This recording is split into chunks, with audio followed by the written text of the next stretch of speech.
When I got home that evening, I noticed it right away. Sitting on the kitchen counter, a bouquet of roses, deep red and wrapped in glossy cellophane, tied with a neat ribbon. At first, I thought maybe it was some early anniversary surprise or a random romantic gesture from Emily. But then I spotted the note. To Emily, with all my admiration, it read, signed simply, your admirer. The words stopped me cold. I stood there for a moment, holding the note in my hand, staring at the flowers like they were some kind of riddle. Emily wasn't home yet, which gave me plenty of time to let my mind wander to every possible explanation. When she walked through the door, her usual cheerful energy filled the space. She greeted me with a kiss on the cheek and went straight to the fridge for a bottle of water. I held up the roses, note and all. "Someone left these for you," I said, keeping my tone as neutral as I could manage. She glanced at the flowers, then at me, and laughed. A nervous, fluttery kind of laugh I'd never heard from her before. "Oh, those? They're just from a coworker," she said, waving a dismissive hand. "Harmless. Probably some joke from the office." "A joke?" I asked, tilting my head. "Pretty elaborate for a joke." Emily shrugged, avoiding my eyes. "Yeah, you know how people can be. It's nothing. Don't read into it." Her response didn't sit right with me. The laugh was forced, the shrug too casual, and the way she grabbed her phone and walked out of the kitchen felt like she couldn't get away from the conversation fast enough. I let it go, for the moment, but something inside me wouldn't. That night, after Emily fell asleep, I stayed up. She'd been scrolling through her phone before bed, her screen glowing in the dark, but she angled it away like she didn't want me to see. My gut told me I needed to figure this out. I opened my laptop and started scrolling through her social media. Emily wasn't a big poster, but her friends were, and I was hoping to spot something, anything, that might explain the roses. A mention of a coworker, a tagged photo, a comment that seemed out of place. But there was nothing, just the usual pictures of her lunches, her gym selfies, and group photos with her friends. I tried to shake the unease, telling myself I was overreacting. Maybe it really was a joke. Maybe it was harmless. But the way she laughed earlier, the way she wouldn't meet my eyes, I couldn't let it go. Over the next few days, I started noticing little things I hadn't paid attention to before. Emily seemed different. She was on her phone more often, stepping out of the room to take calls she claimed were from work. Her excuses for leaving the house became more frequent, and she seemed to be putting extra effort into her appearance, wearing makeup even when she was just running errands, dressing sharper than usual for her so-called casual Fridays. I told myself I was imagining it, that I was being paranoid because of one stupid bouquet of flowers. But the feeling wouldn't go away. One night, as she was getting ready to meet a friend for dinner, I tried to test the waters. "You're really dressing up tonight," I said casually. She glanced at me through the mirror, smoothing her hair. "Yeah, well, it's nice to look good, you know?" "For a friend?" I asked, raising an eyebrow. She didn't answer right away, just kept adjusting her necklace. "Don't be weird, Jake. It's just dinner." I smiled, but it didn't reach my eyes. "Right, just dinner." After she left, I sat in the living room, staring at the door long after it closed. The truth was, I didn't trust her, and I hated that feeling. Hated the idea that I might be losing my grip on the person I thought I knew better than anyone. Later that night, as I lay in bed staring at the ceiling, I made a decision. I didn't have all the pieces yet, but I was going to get them. Whatever this was, whoever this admirer was, I was going to find out. A few days after Emily left for one of her increasingly frequent girls' nights, I sat in my car outside a nondescript office building downtown. The fluorescent light above the door buzzed faintly, casting a dull glow on the sign. Marcus Investigations. I'd never imagined myself doing something like this, hiring a private investigator to look into my own wife.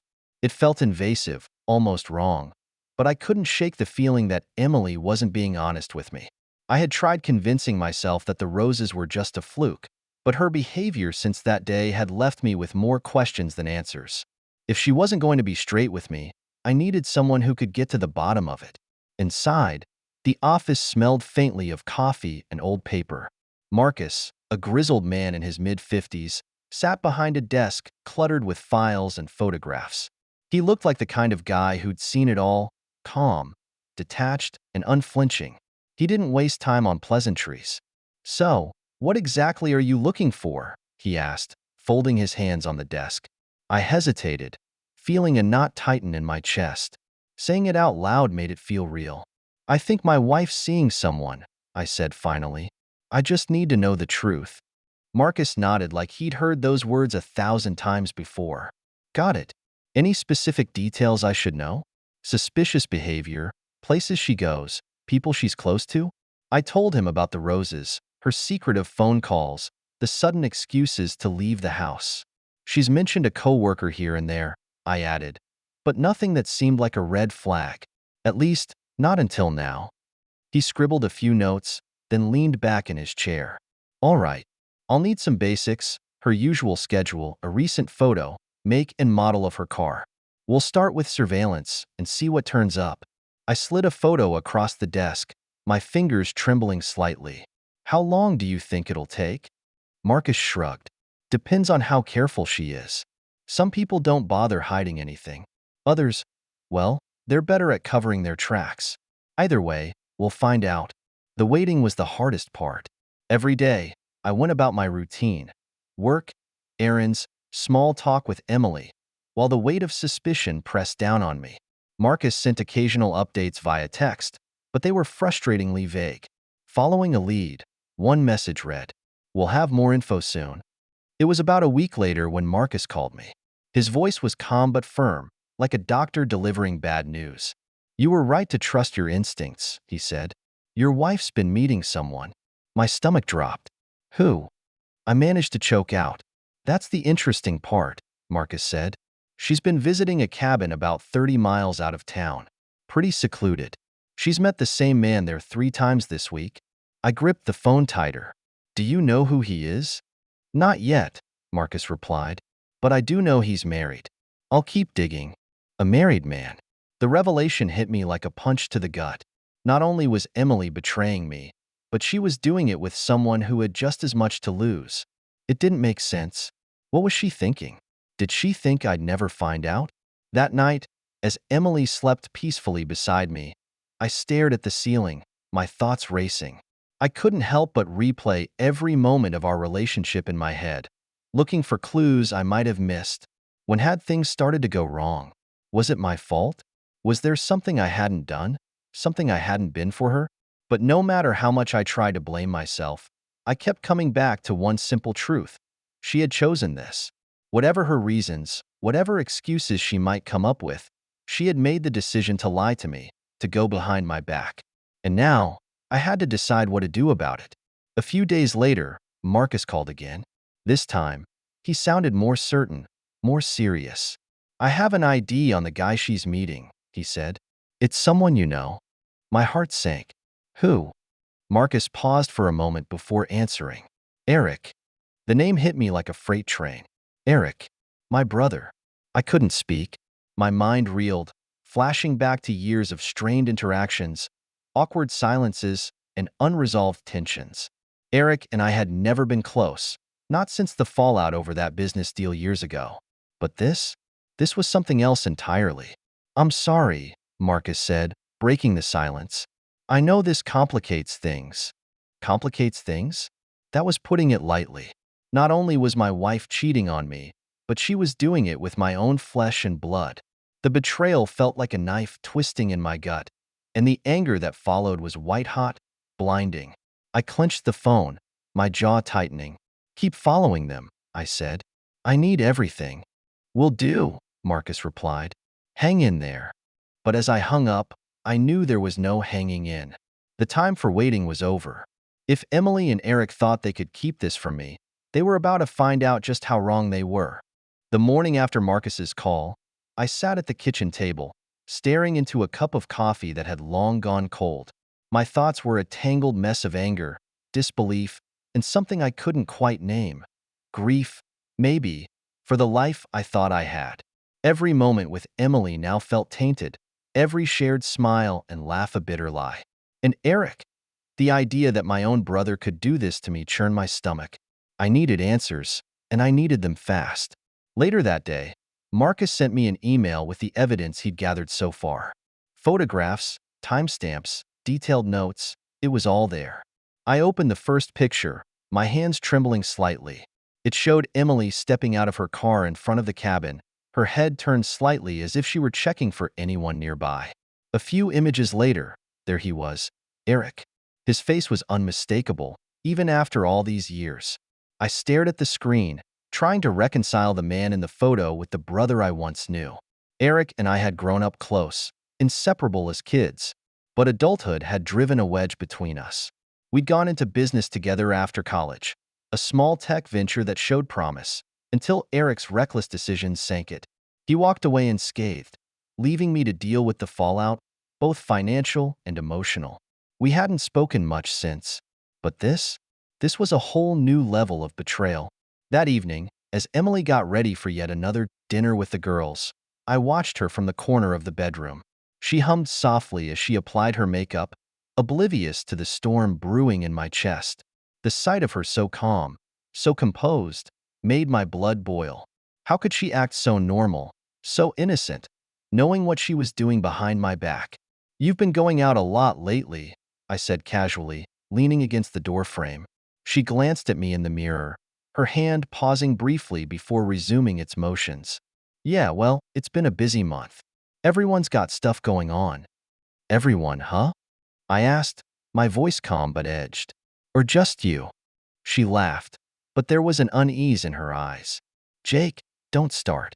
It's just dinner." I held her gaze for a moment, then shrugged. "Sure, just dinner." After she left, I called Marcus. "What's their schedule like?" I asked. "They usually meet on weekends," he said. "But based on their patterns, I wouldn't be surprised if they're planning something tonight." I grabbed my keys. "Text me the address." The drive to the cabin felt like it took forever. Every mile brought a fresh wave of anger and doubt. Part of me wanted to turn around, to avoid seeing what I already knew was true. But I couldn't. Not this time. This wasn't just about Emily anymore. It was about Eric, about every unresolved fight and lingering resentment between us. When I finally pulled up to the cabin, the sight of Emily's car parked next to Eric's made my chest tighten. There it was, undeniable proof, right in front of me. I sat in my car for a moment, staring at the two vehicles. My mind raced with possibilities, scenarios of how this confrontation might play out. Would they deny it? Apologize? Laugh in my face? I wasn't sure which option I dreaded more. I decided to wait, to see how far they'd go. From the shadows of the trees, I watched as the lights in the cabin flickered through the windows.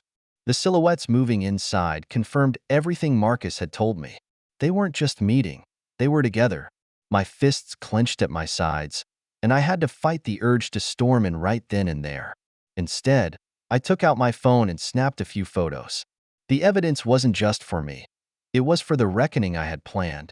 Driving back home, the anger in me began to morph into something sharper, more focused. It wasn't enough to know what they were doing. I needed them to face it. I needed them to feel the weight of their betrayal, to see their lies crumble under the truth. That night, I didn't sleep. Instead, I sat at the kitchen table, piecing together a plan. A plan to expose Emily and Eric for what they were. It wasn't just about revenge. It was about reclaiming my dignity, about making sure they couldn't twist the narrative to suit themselves. By the time the sun rose, I had everything I needed. Emily and Eric thought they were in control, that their secret was safe. They were wrong.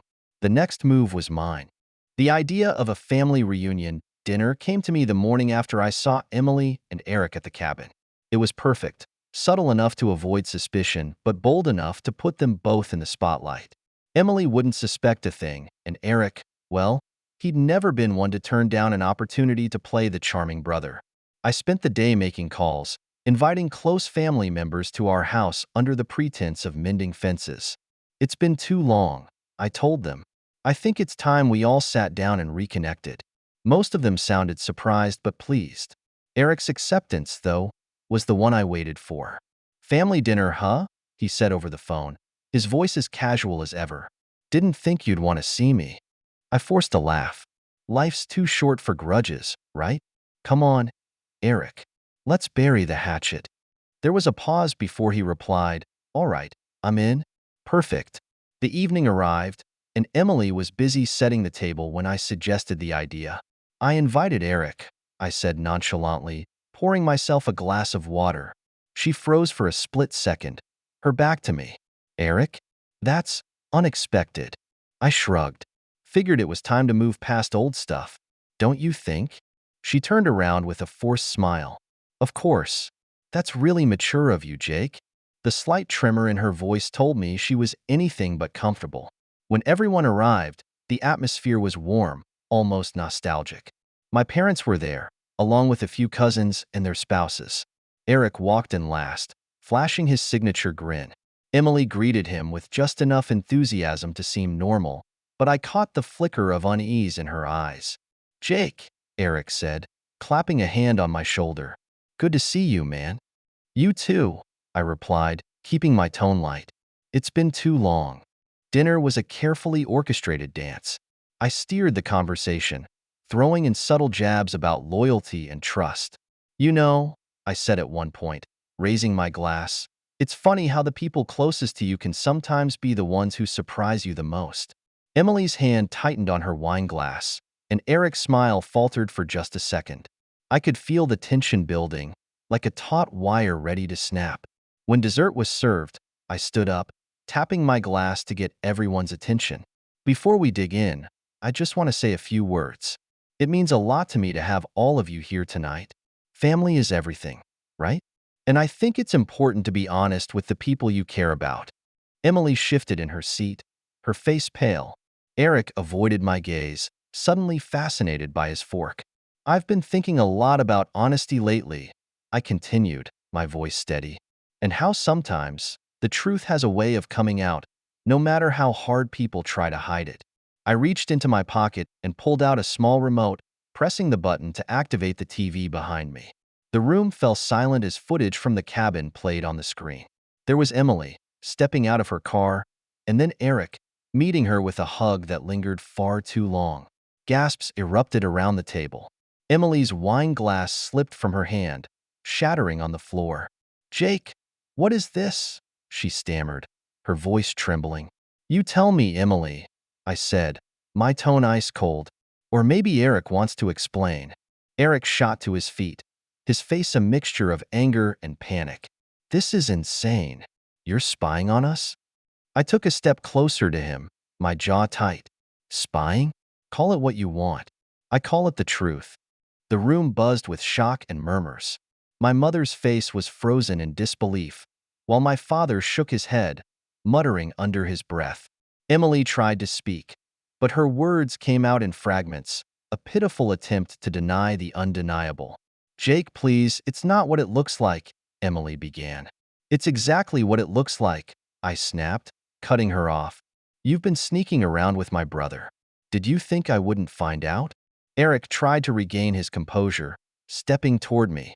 Listen, Jake, No, I said, my voice low and firm. You don't get to explain. You made your choice. The dinner ended in chaos. Emily and Eric stumbled over their excuses, but no one believed them. My parents were furious, my cousins speechless. By the time everyone left, Emily and Eric were humiliated beyond repair. As Emily stood in the doorway, clutching her purse with tears streaming down her face, she whispered, Jake, I'm sorry. Please, let's talk. I met her gaze, my voice devoid of emotion. There's nothing left to talk about.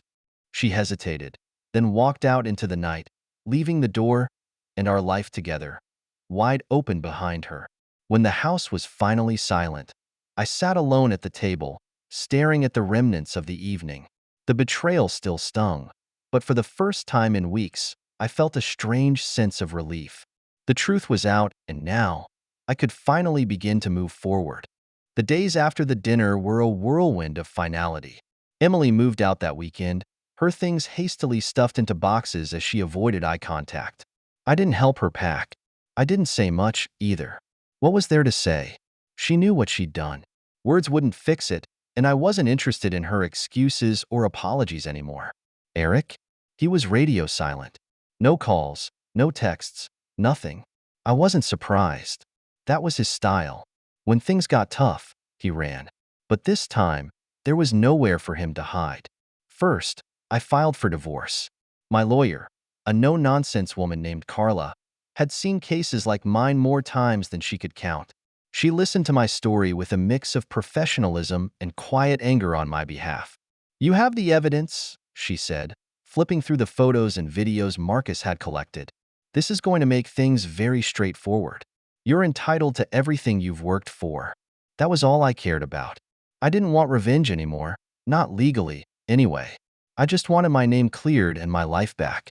Once the papers were served, I turned my attention to Eric. I knew he thought he'd gotten away with everything, just like he always did. But this time, I wasn't going to let him slither out of the mess he'd made. I mailed an anonymous envelope to his wife. Inside were copies of the photos and a short note. "You deserve to know the truth. Ask him about the cabin." It didn't take long for the fallout to hit. A week later, I heard through mutual family members that Eric's wife had kicked him out. Word spread quickly, and soon, Eric was the black sheep of the family. He tried to spin the story, of course, blaming me for digging up old wounds and claiming the affair wasn't that serious. But no one was buying it. Actions speak louder than words, and Eric spoke volumes. Emily's fall from grace wasn't much different. The tight-knit social circle she'd cultivated began to crumble.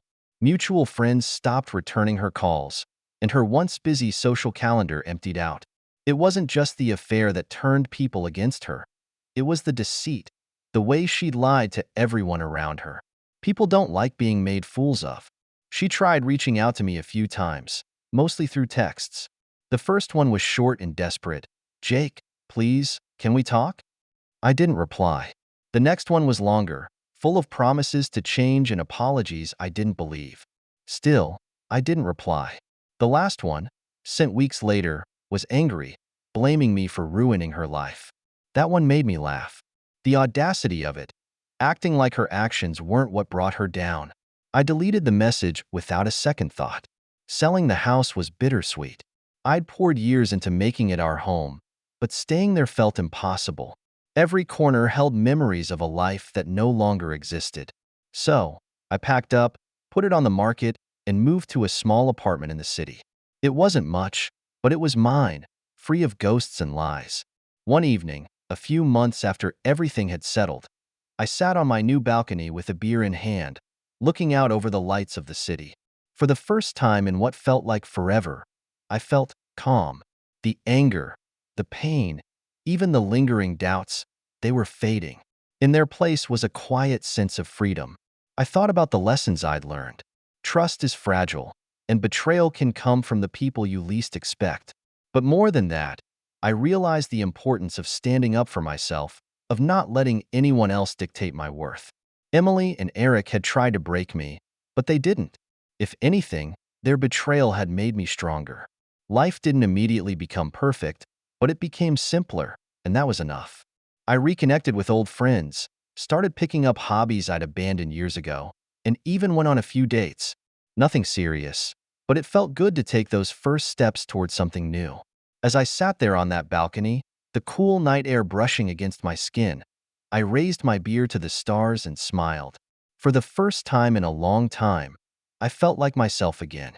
And that was more than enough. Subscribe so you don't miss new stories on the channel.